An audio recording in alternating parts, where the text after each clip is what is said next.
Hi everybody, this is Alchemist2, and I'm back again with another book review. I just finished Stephen King's End of Watch, and I actually have two nags. First of all, too short. Second of all, it ended sort of Lady or Tiger-ish.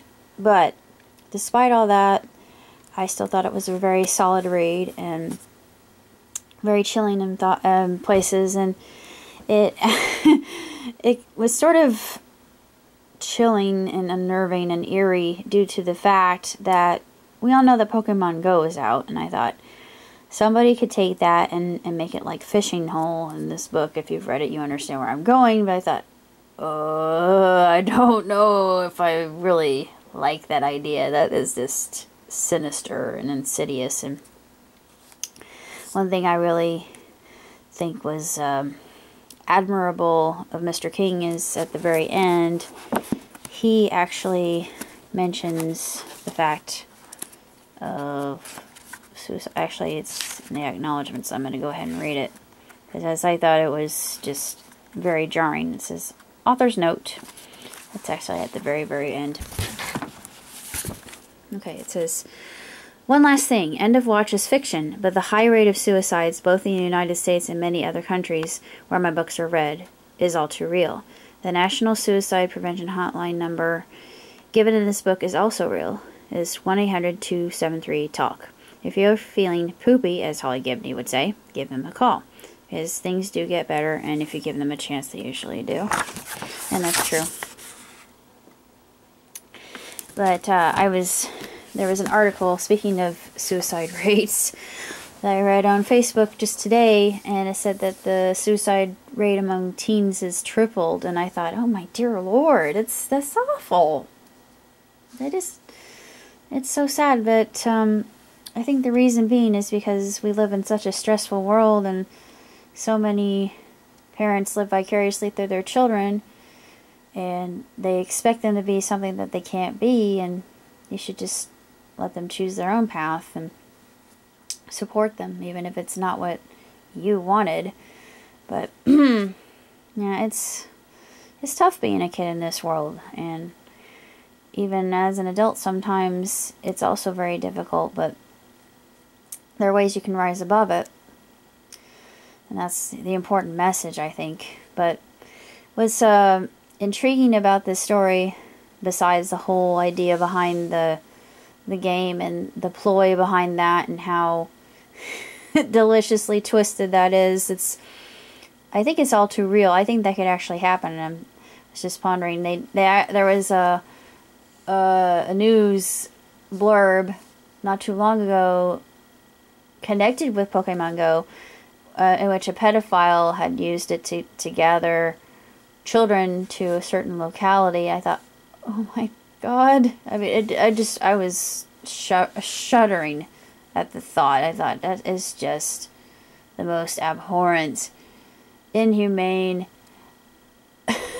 unacceptable. I mean, there were so many different words that I thought of. Irreprehensible thing that I have ever heard of, but still people are sick. People are just strange, like the song says. But I enjoyed the book. It's just not up to other books that he's written, no offense. My favorite one that he's done so far is Dr. Sleep, which was a continuation of The Shining, which by far is one of my favorite tomes that he's written. I also liked The Stand. That was unbelievably done, and they did a TV series based on that as well. And I think that is where Stephen really shines through, is when he takes something that is not only probable but possible, and he delves into our deepest, darkest fears. And that one was all about survival, and this one is about suicide, which, yeah, you can relate to it, but it's something that doesn't happen very often. He was talking about, there's a philosopher, I think it was Albert Camus that he mentioned, and Albert said, each of us has the suicide gene fortunately, in most of us, it remains dormant. I do believe that was the quote, if I'm not mistaken.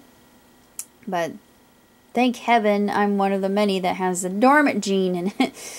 Because it's a permanent, it's like my father used to say, it's like a permanent solution for a temporary problem. And Stephen says it will get better, and it often does.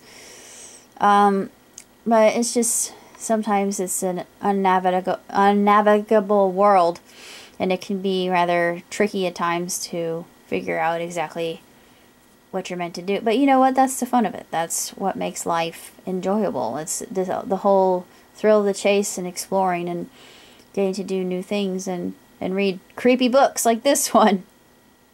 But I just thought I would throw that out there too, as somebody who has survived going through depression and anxiety, and I don't have panic attacks like I used to, and they were awful. At one point in time, I had to take medication for it, and I loathed every minute of that. I don't like taking an artificial substance. I'd rather take a natural substance, but I don't need it. I am not defined by a clinical label that says I am depressed. Well, no, I'm not. I can rise above that. That is not my reality. But that's all I have to say about End of Watch. And personally, I would give it 3 stars, 3.5 out of 5.